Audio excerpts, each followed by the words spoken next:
from Dr. Okay. Thank you. Today we are going to hear from Dr. John Saillant. He is a professor of English at Western Michigan University. He's the author of a monograph, Black Pilgrim, Black Republican, The Life and Thought of Lemuel Haynes, and essays in scholarly journals, editor of one collection of documents. Most recently, he served several years as one of the editors of the African American National Biography, which appeared in 2008. His work has been supported by National Endowment for the Humanities, the American Council of Learned Societies, and several other organizations. He has worked with several colleagues in a U.S. Department of Education project, teaching American history, in which he has led discussions among middle school teachers of the American Revolution and the ratification of the Constitution. He will be talking to us about Prudence Gabriel, a free Black woman who made the unusual choice to be baptized in the Episcopal Church, a denomination with notably fewer Black members than other Christian denominations in Providence at the time. Saillant connects Gabriel's choice to the ministries of the Reverend Nathan Bourne Crocker, 1780 to 1865, and other paternalistic evangelicals in the diocese, especially Bishop Alexander Vietz Griswold, who he describes as the little remembered leader of evangelical Episcopalians in Rhode Island. Dr. Saillant is going to be talking to us for approximately 45 minutes, and we will have 15 minutes at the end for him to answer questions. Since you are muted, please write your questions or any comments you might have in the chat, and he will look at those and respond in kind. So Dr. Saillant, I welcome you, and the floor is yours. Right, thank you for the introduction, and thank you everybody for coming. I think I want to start with the way in which I became interested in Prudence Gabriel, then move into her life and her religious context, and a parallel example I have from African American history. And then finally, I have a question for the group at the end, but I'm not going to release that right now, so wait for that. I got interested in Prudence Gabriel maybe around 2016 when I received an email out of the blue from a descendant of her family, and so not through Prudence herself, but through one of her siblings, a woman named Therese Say, Philadelphian, and she told me that she had found a document concerning her ancestor, and she had done some research to figure out what it all meant. And she asked me if I were interested in writing about this. I talked to a couple of other people who knew Therese, and actually, Therese had done an incredible amount of research and even found material from Russia. But what people told me is that she didn't know how to write it up herself. And I soon found out that she was really interested in family history and genealogy. And that's not something I really know much about. And in fact, historically, and I've tried to find somebody here or there in vital records, I hardly ever find have any success, right? So that was not really my thing. And she and I talked about it, and I let it sit for a long time, and I thought about it. And then maybe just because we're all in different mindsets during the quarantine, I started thinking about Prudence Gabriel in another way, which was not so much her family and her genealogy, but rather her religious context. And once I um, about it that way, I felt I could write something. I should thank the Episcopal Women's History Project for some funding that took me to the Library of Congress. And also, I received a grant from the Historical Society of the Episcopal Church to take me to Rhode Island to do some work in Episcopal records there. And so I do owe a debt for that funding. Um, so Prudence Gabriel herself, I'd like to just mention the most important facts about her life. She was born into an enslaved family in Connecticut, probably in the 1780s, and she moved probably as a teenage girl or a young woman to Rhode Island. By around 1810 or so, in fact, we have her in the federal census, she was free, living with two children and another woman in a house. Um, and so somehow she transitioned from slavery to freedom. My guess, though we have no records on this, is that she was born after the 1784 Post-Tenati Bill in Connecticut, which freed girls and women in this case, after 25 years of service. And then she could have been on a path to freedom that way, and then have been freed by around 1810 or so.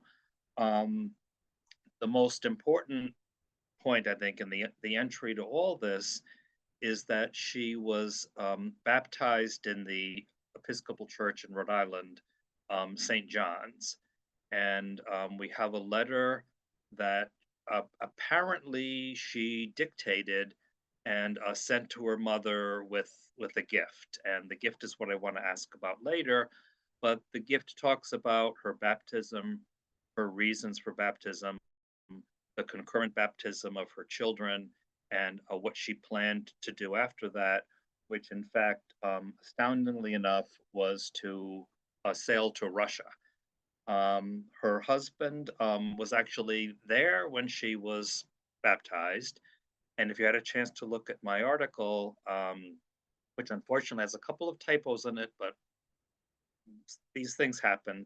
Her husband was present at another baptism of one of his friends who was also African American, and he was not baptized at that moment. So he was baptized neither in Russia nor in Rhode Island, and that tells me something about him, which I want to mention later. She, we know, was reluctant to go to Russia.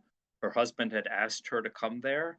He was in service to the Tsar.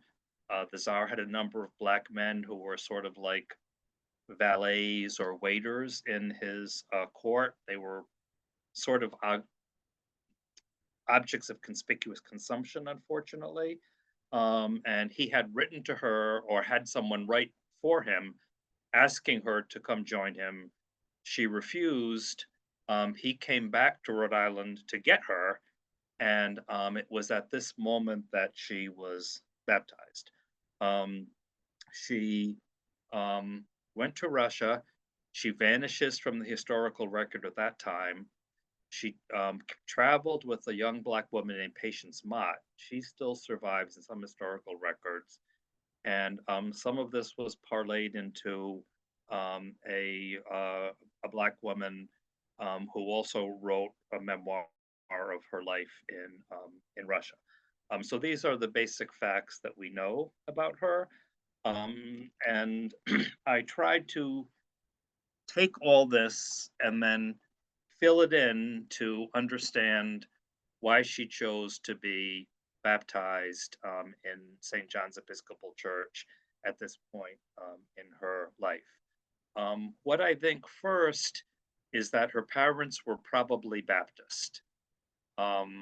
Baptists at this time could also be called independents.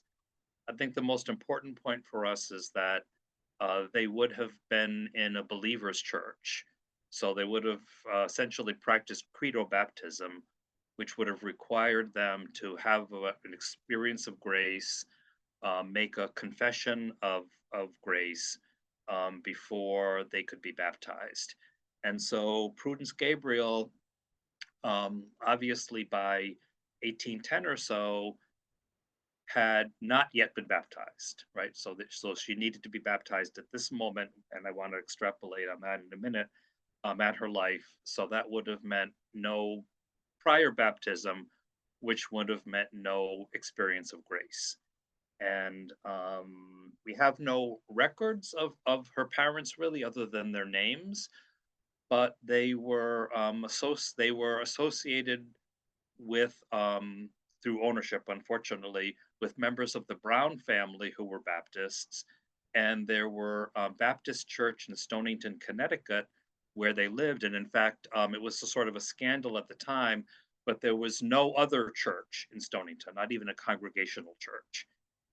That came much later, and so there's good reason to think that they were Baptists, and Prudence Gabriel had been brought up in a Credo Baptist environment and had not had her experience of grace, had not yet been baptized. Now, her husband is interesting. His name was Claude Gabriel, and both their children had French names, Annette and Xavier. Xavier was a version of Xavier, and he was attested, apparently through his own word, to have been born in Martinique, though some people called him Haitian. So remember that he was present at a couple of baptisms, but was not himself baptized. This makes me think that he was probably Roman Catholic and had been baptized as a child, and except for a Baptist church, would not have needed to be rebaptized. So Baptist churches, by the way, practiced rebaptism. Other churches did not. So if there's no evidence he joined the Episcopal Church, by the way, but if he were Roman Catholic and then joined the Episcopal Church, he would not have needed to be rebaptized. Similarly with Prudence Gabriel, had she been baptized in the Baptist Church and then joined the Episcopal Church, she would not have been rebaptized. So the fact that she was baptized with her children then makes me think that she had not been baptized, but yet her husband had. So the reason, I think, most fundamentally for her being baptized is that he wanted to take her to Russia. She was reluctant to do that. It's understandable. Of course, transatlantic travel was dangerous.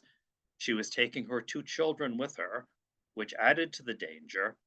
But also, this was right before the War of 1812 was declared. So she was baptized a couple of months before the declaration of war. And this was a time of conflict and tumult and whatnot in the Atlantic. And so there was an extra danger in traveling across. So I think that she was faced with a crisis in early 1812. Her husband had been wanting her to come to Russia. She refused. He came back in October, I think, of 1811, obviously with the intention of taking her back. At this point, she could no longer resist. She was faced with traveling across the Atlantic during this dangerous time. She had two, not only was she not baptized, she had two unbaptized children. And then to me, this is a perfect, kind of recipe for seeking out baptism. Why in the Episcopal Church? Well, this is interesting. She was working, even though she was living independently in a household with her children and another Black woman, she was working for the rector of St. John's Episcopal Church, Jeremiah Phones Jenkins. He seems to have been extremely active. We might say evangelical, we might say a busybody, we might say a concerned foster father or something like that. But we know that he served as her amanuensis. She could not write, and maybe she couldn't read. He also served as a reader for other Black people in his environment to read letters to them that someone had written to them from afar. So somebody wrote a letter, the person couldn't read the letter. They brought it to him. He read it out loud. So he was involved in, let's say, the practical lives of the Black people around him. So she had a connection to the Episcopal Church in that way. Griswold, whom we mentioned before, was what is sometimes called a low church Episcopalian. So he was evangelical, he was a Calvinist, he was preaching this kind of fear and brimstone sort of sermon. He was also, for his time, an abolitionist. The early enemies of slavery were not really like Frederick Douglass or Harriet Beecher Stowe or Harriet Jacobs or William Lloyd Garrison, but they were anti-slavery in their own way, and they were trying to stir people up to oppose the slave trade and slavery. So he was bishop in Bristol, Rhode Island. Also, by the way, the home of the Rhode Island slave trade. So he had actually seen this firsthand. The minister of the St. John's Episcopal Church was Crocker. He was also an evangelical whose preaching actually angered the older members. So they made an effort to discipline him. It was not successful, but he was preaching a kind of Edwardsian, conversionist oriented, fire and brimstone sermonizing. And this was, again, once again, a very evangelical context for her. My thought about this is not only that she was concerned about traveling across the Atlantic unbaptized and, of course, potentially, drowning in deep water or whatever, but also that they were concerned, and they were concerned for the eternal souls of her and her children. And so they promoted her baptism, and Crocker baptized her. So she was in this context of worry, concern, evangelicalism, and I have not read Bowles's book yet, though I do need to, Joan, and I will.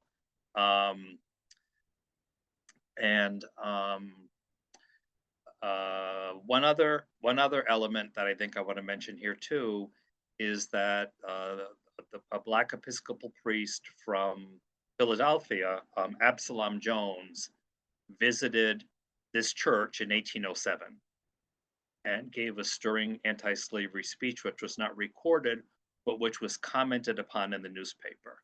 And so Crocker invited him, he preached, the newspaper noted it, and this is part of the context. And almost certainly Prudence Gabriel was there. Maybe a little more about her life.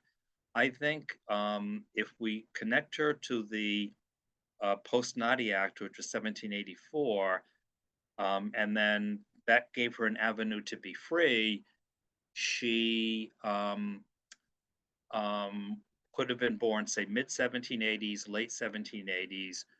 Her mother's owner was Peleg Brown, who was a shipbuilder and a West Indian trader in Stonington, Connecticut. He died in 1796. So my surmise is that after he died, she was sent to a Rhode Island family to live. Her mother was actually born in Rhode Island, moved to Stonington, Connecticut as a girl. So there was a Rhode Island connection there. And so Prudence would have been sent as an adolescent to live in Rhode Island, maybe consistently working for the Jenkins family. We don't know that. But by around 1810, she was working for the Jenkinses and obviously associated with this church. She had met her husband in Rhode Island. He had gone to Russia. And so we can maybe put her on a path to freedom that way. Absalom Jones, obviously being there, adds another African American element. And then finally, in 1811, St. John's also opened up a new church. So it had built a new church, built a new building. My feeling from a kind of church perspective is you have a new building, everything's very exciting. You want new members. Here's a perfect example to gain a new member. Prudence Gabriel, baptize her, bring her and her children into the church. Of course, she sailed to Russia soon later, so we don't know any of the finer details. Did she become a communicant or whatever? But certainly, she had been associated with the church, and she was baptized in the church. Now, a fascinating parallel, whom some of you might have heard about, not an Episcopal herself, rather a member of the AME Church, is Jarena Lee. Unlike Prudence Gabriel, Jarena Lee wrote her own autobiography, or maybe dictated it. I'm not sure whether she wrote it or not. And there are two versions of it: a very short version that came out, and then a considerably longer version that represents her revisions. She makes a number of comments about how Episcopals, and particularly Episcopal women, supported her and protected her during her ministry. She was preaching as an itinerant member of the African Methodist Episcopal Church, and ultimately got in trouble with that and was denied the right to preach. And probably technically she was an exhorter. I would have to look at that and tell you exactly. But she was connected to people of other denominations. She actually lived with Roman Catholics for a while, which then, in my mind, connects to Prudence Gabriel possibly marrying a Roman Catholic man. But she also, as I said, a number of times commented on Episcopal people, including women, protecting her as she was in this somewhat dangerous situation while she was preaching. Okay, so I have a question to throw out to the group, and please answer me in the chat if you have an answer. In the letter that Prudence Gabriel sent to her mother, dictated to Jeremiah Jenkins, probably she enclosed a gift. And actually, I want to say something about the probably, and maybe Joan has a thought about this, and maybe there are other historians in the room. I don't know, but I know Joan for many years as an historian.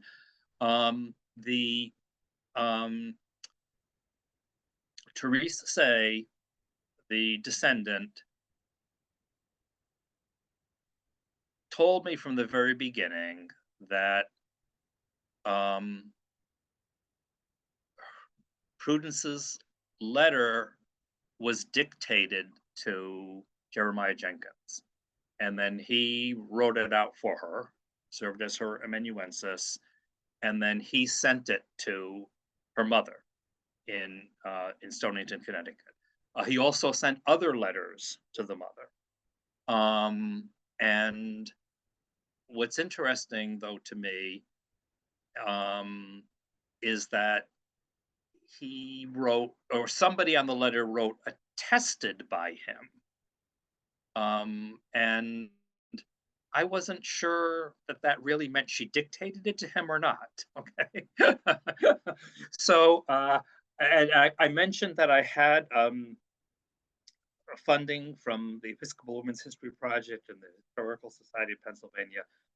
The Episcopal Women's History funding took me to the Library of Congress because I thought, well, before I make any final decision on this article, I'd better look at all the primary documents just to make sure everything is right.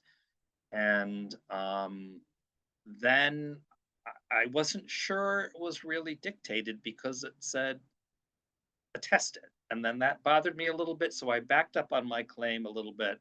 And I wasn't sure that Theresa Say was really right about what happened. But anyway, she within the letter,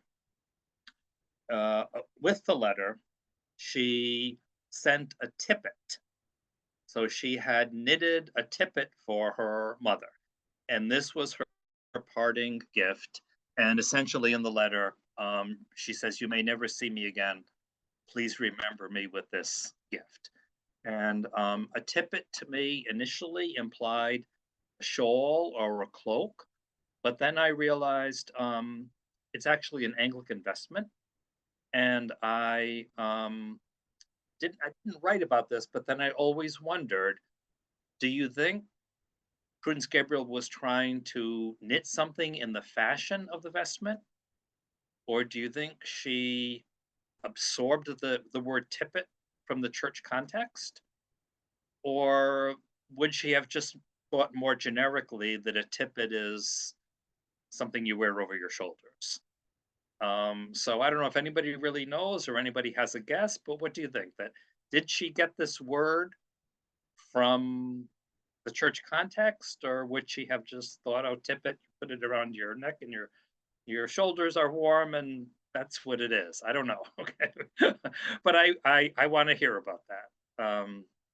So that's all I have to say. But I would love to answer questions if somebody puts them uh, into the chat. And Joan, yes, I do want to look at Richard Bowles's book, and I, I mean, I know there were Black members in, um, almost every church, I think. And even while reading this, I found something that really surprised me. And I can't remember whether I mentioned it in the article or not, but there were actually Black Universalists in Rhode Island as well. And so I had, thought of Universalism as being this very rarefied, sort of philosophical, deistic-like religion. And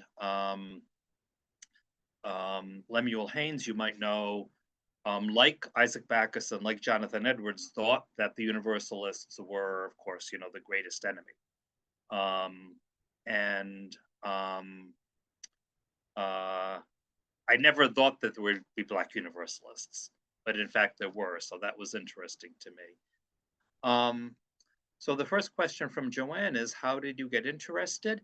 It was really only this email that completely came out of the blue one day.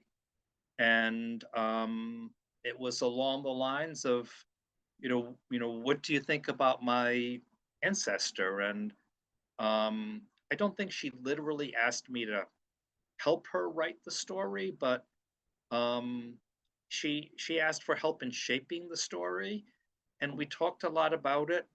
But I must say her interests were really genealogical in nature, and I've never really done that kind of work, and it never.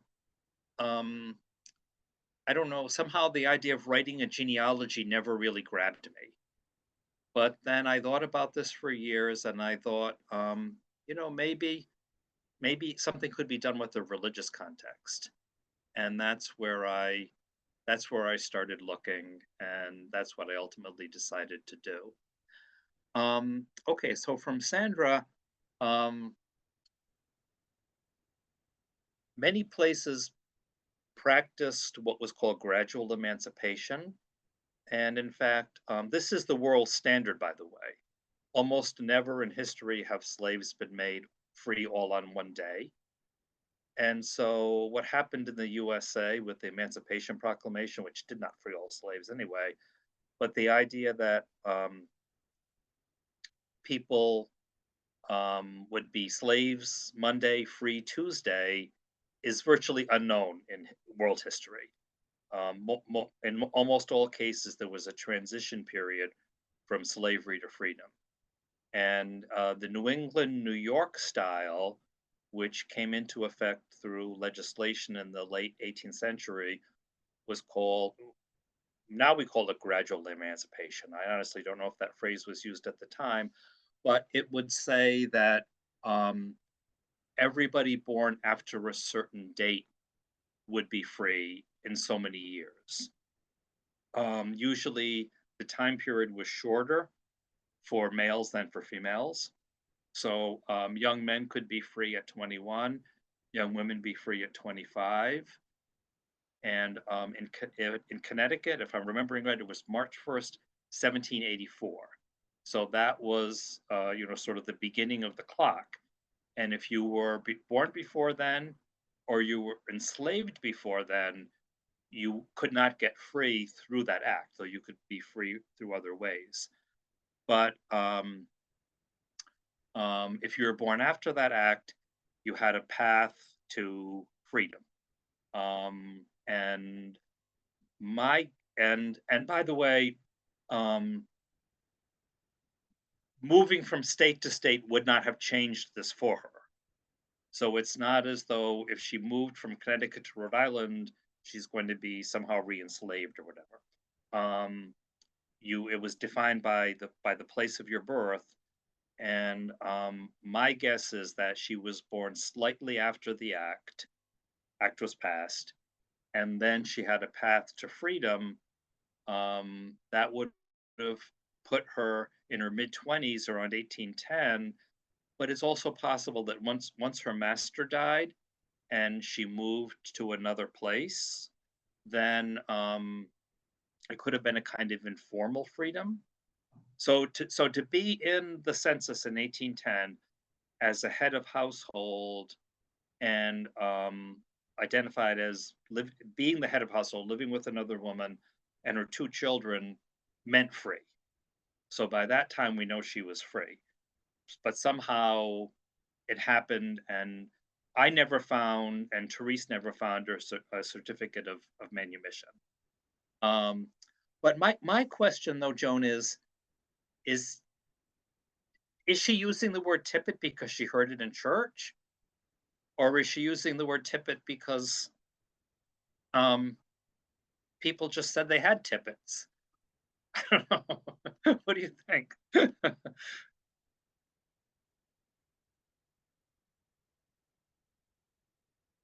And I guess I also want to know, though I don't see any way to do this, is I've seen images of tippets.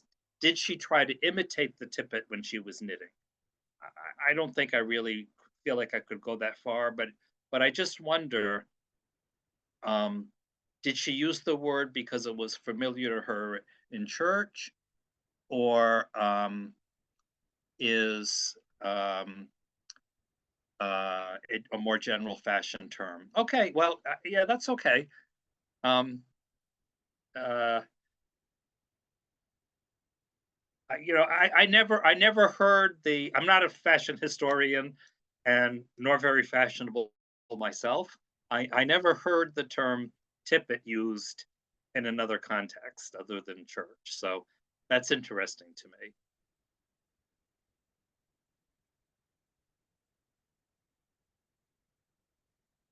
Okay, so a reasonably popular garment. Okay, so she could have just been using it totally independent of church, and that makes sense to me too.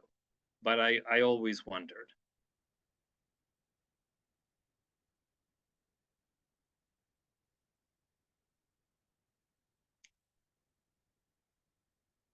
Other questions?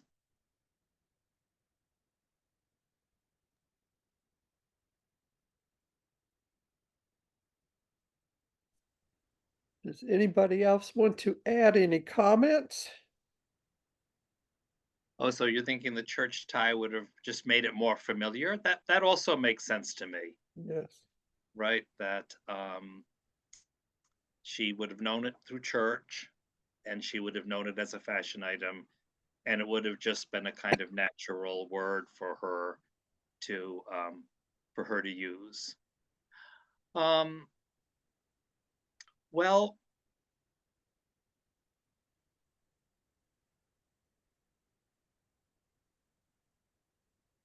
I mean, we don't know anything about her as working in the church in the sense of being, employed in the church building, or working as an evangelist.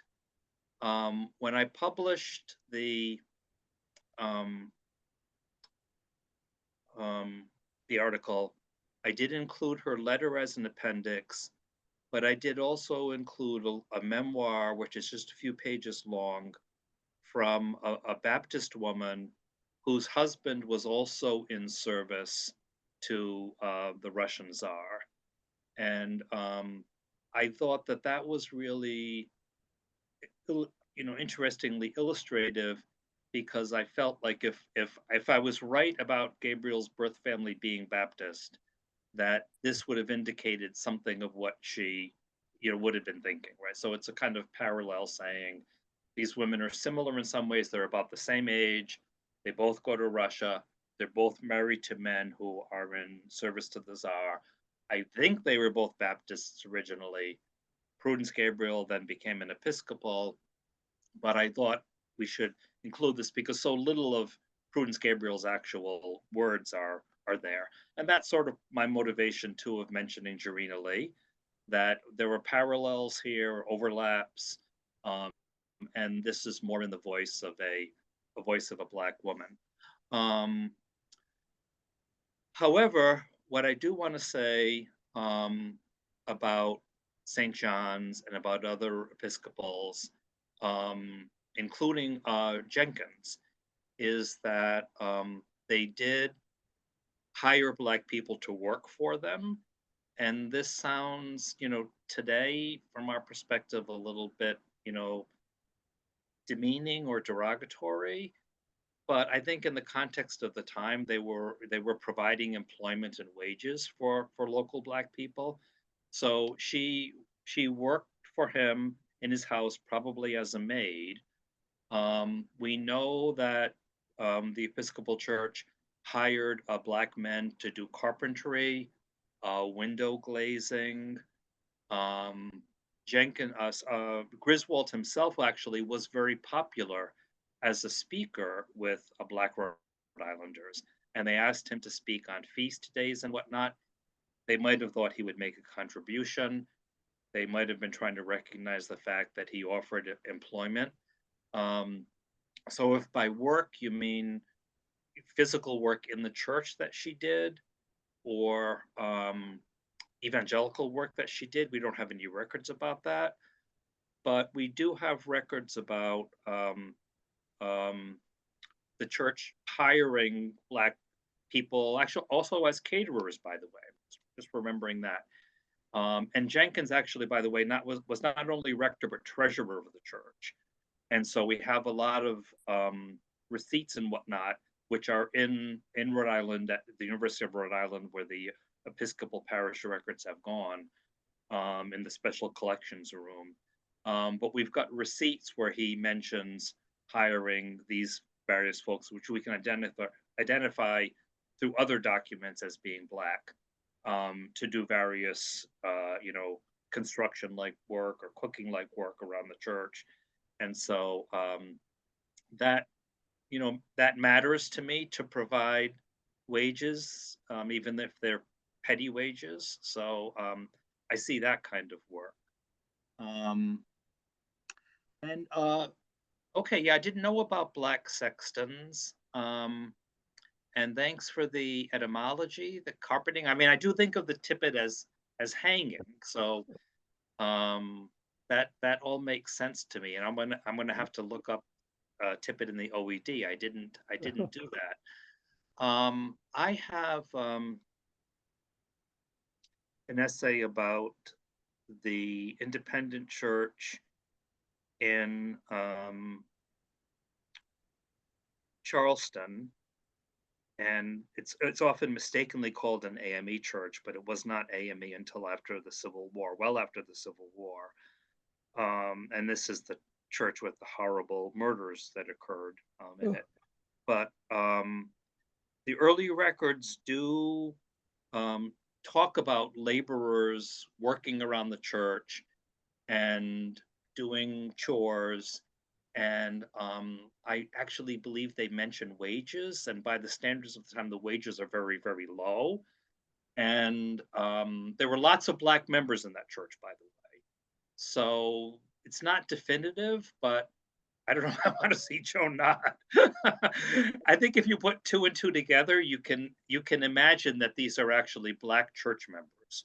or Black people in the neighborhood working, sweeping and whatnot for very, very low wages. And so I do think there is that kind of work. I hadn't heard about Black sexton, so that's interesting to me, and that that makes sense to me as a kind of sort of a sequel to construction work and window glazing. That there would be something more regular like a Black sexton. Is that known in New England, Joan? Or I know you've done a lot of work on Virginia.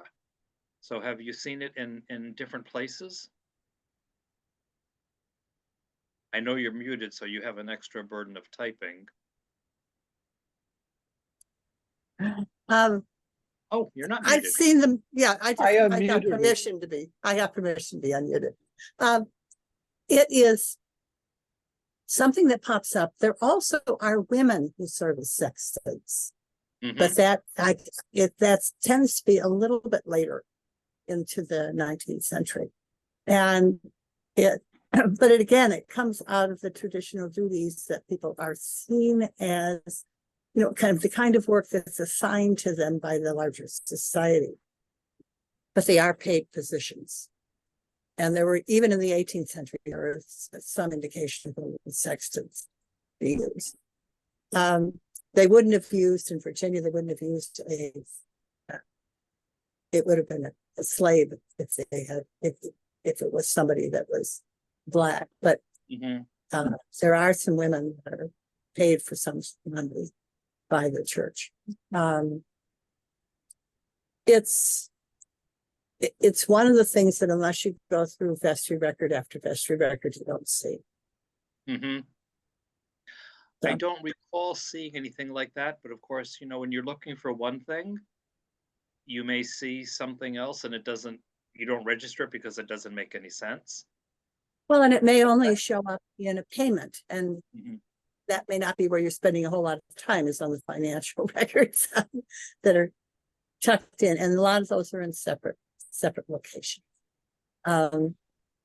So it's one of the things that's just very shady in the past in terms of who's doing what. Right. Yeah, no. And like I told you about Charleston, we have records of this work being done around the church. And the race is never mentioned. I believe low wages are mentioned, but of course they're very trivial. But then, and of course the church had Black members. So then that makes me think either free Black people or enslaved Black people are doing this kind of work. Now, another thing too, about that church, I'm wondering if these men were paid for it, but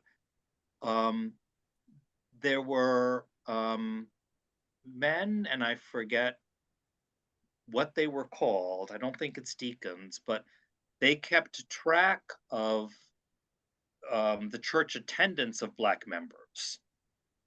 So they had attendance papers, and there's a technical term for it, but I forget. But they would have the characters, the names, the dates, and then they would have present, absent, working, absent with permission, all kinds of things to show how loyal the Black members had been at attending church.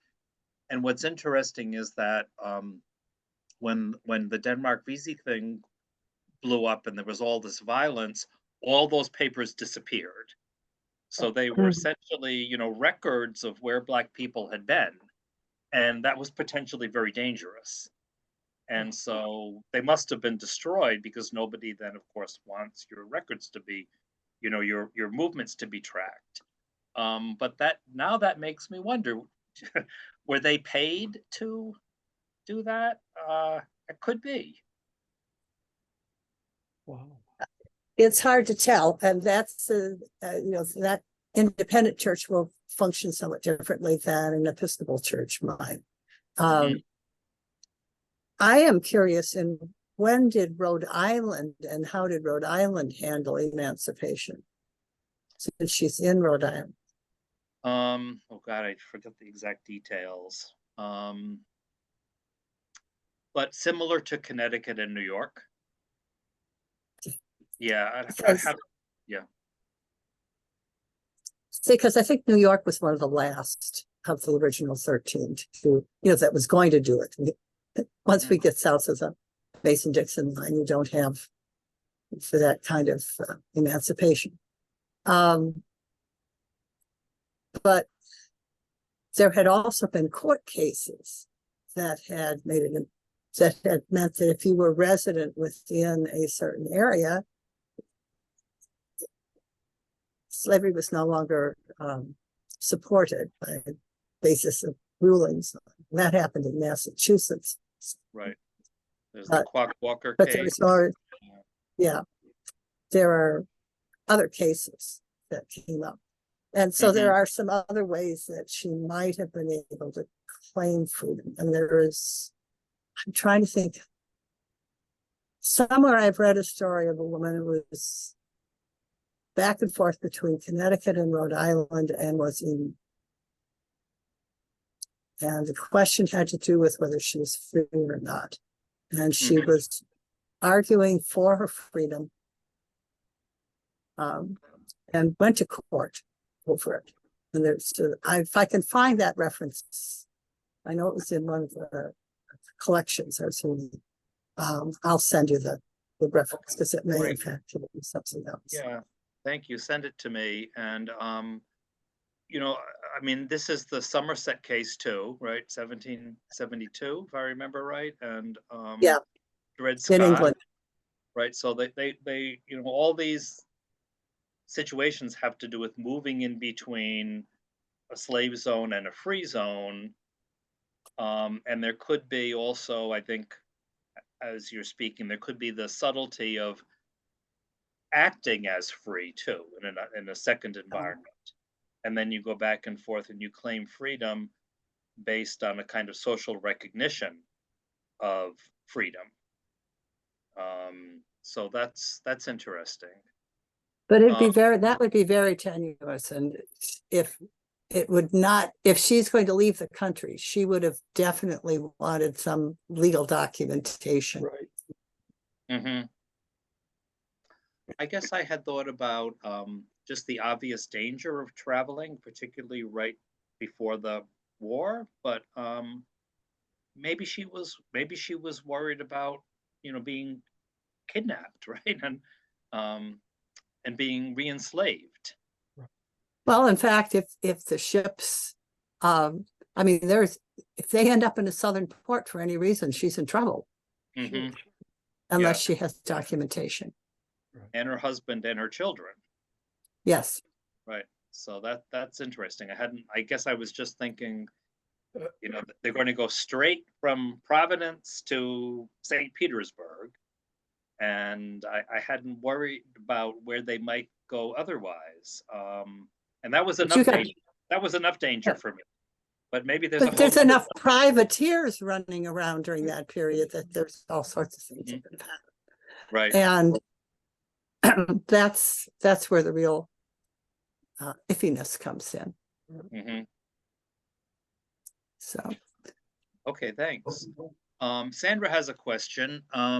Well, she was working in Jeremiah Jenkins' household.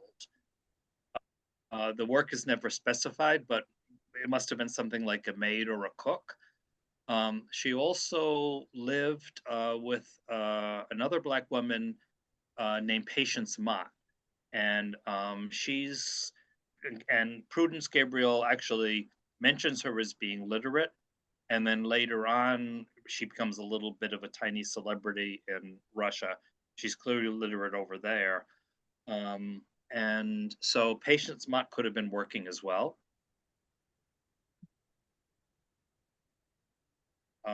Probably the only opportunities available for them were domestic service.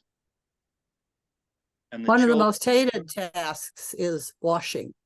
And that was one of the ones that was very early hired out by women of households.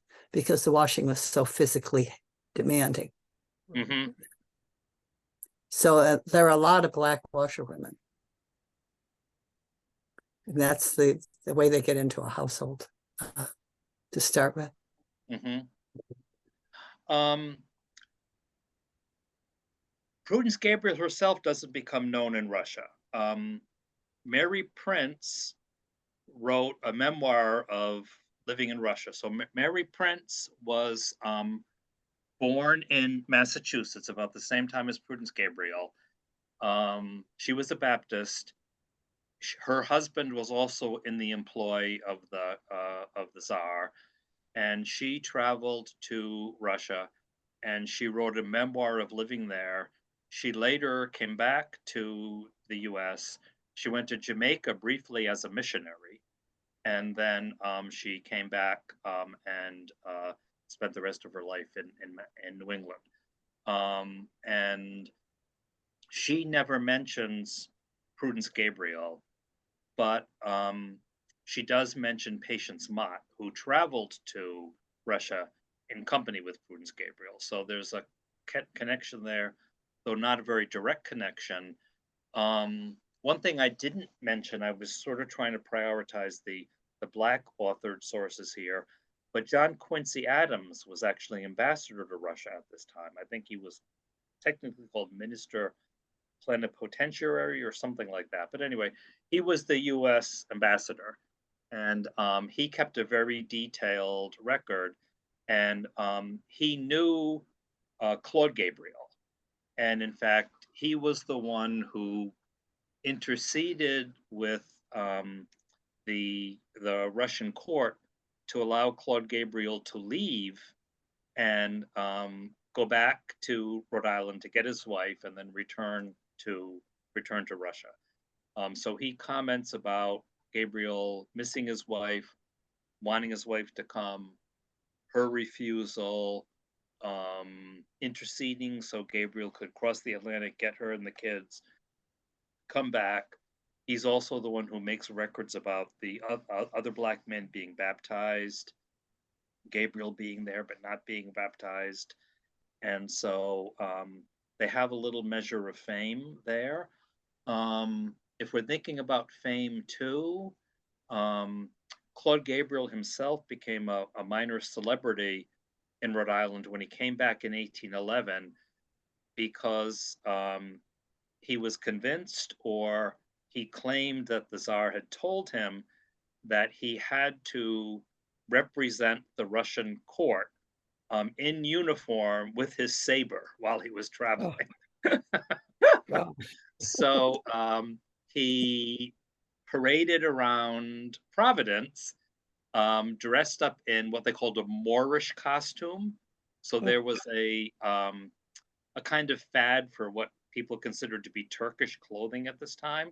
So it was, I don't know. I've seen pictures. I don't really know how to describe it. I've seen paintings, in other words. But anyway, it was a kind of outlandish costume with the saber, and remember, this was a racist environment. So a Black man making a spectacle out of himself in this way put himself in danger, and so he got in fistfights out in public over the fact that he was wearing this costume, carrying a saber, and actually had his teeth knocked out. And so John Quincy Adams writes about this when he comes back, that he was in a fight, lost several of his teeth. And so you have that little bit of local fame. And that made me wonder too, from the woman's perspective, what is it like to be married to a man like this, right? What is it like to be married to a man who insists on wearing the royal outfit of the Russian court when he knows it's going to get him in trouble, right? And gets in fights and loses his teeth, and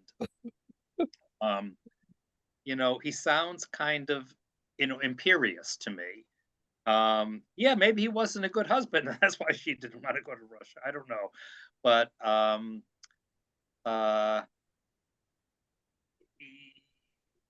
he sounds kind of, I don't know, sort of domineering. And maybe provocative or flamboyant in personality. And I think, especially in, you know, a racist environment, if I were a woman, I wouldn't want to be married to somebody like that. Right? I would just think my husband's going to be getting in fights and getting in trouble. And can't you just put that Moorish costume in the closet for today and stuff like that, right? And why are you carrying the saber? And so that was their fame, and it wasn't really a positive in my view. Well, John, I think we're coming up to the end of our time. We'll have to leave it at that. I am so happy that you came to be with us to tell us about Prudence Gabriel and her family and her church and all the things she did. It was very interesting. Yes, indeed. Thanks everybody for listening. And Okay, and it there were a will few be on questions I didn't YouTube if answer. you want to hear it again. And please come next week when the Reverend Dr. Fran Toy will tell us about her life. And I know this will be equally as interesting in a completely different way. If you would like to know more about the Episcopal Women's History Project, please go to our website, ewhp.org. Hope Okay. to see you next week. Thanks Bye-bye, everybody. everybody. Bye.